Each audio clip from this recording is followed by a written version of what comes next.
Well, some Adams Cries of London dinnerware to show you.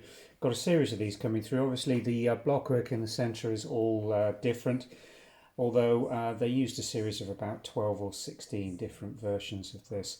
This is Cries of London. This is New Mackerel, New Mackerel. Obviously, a fish seller going door to door.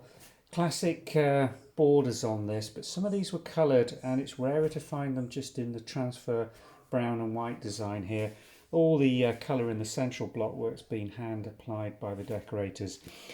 We describe this plate as used antique condition. The actual surface is very nearly clean, if I can just get a reflection in there. See, hardly a knife mark on it.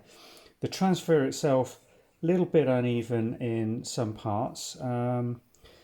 It's almost part of the design with the Cries of London that you get this. It's not a strong transfer print. It's designed to look old worldy and slightly washed out in its appearance, and you compare that to the very defined and crisp transfer wear around the borders.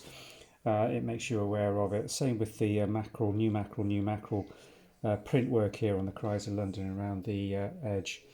On the rear, nice clean bottom.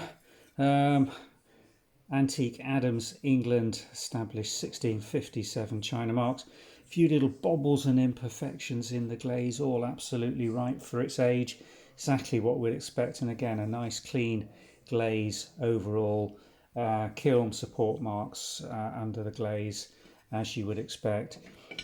10.25 inch. Do check the measurements if you're looking to replace these, because they made them over a variety of different sizes.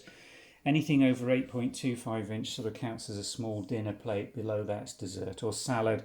These are 10.25. We've had 9.78 inch dinner plates as well in similar designs. So do get a tape measure if you're looking to replace an existing or broken plate, or if you've got a set and looking to add to it, to make sure you get the correct diameter. Otherwise you're going to end up with a mixed match of different shapes, which is fine.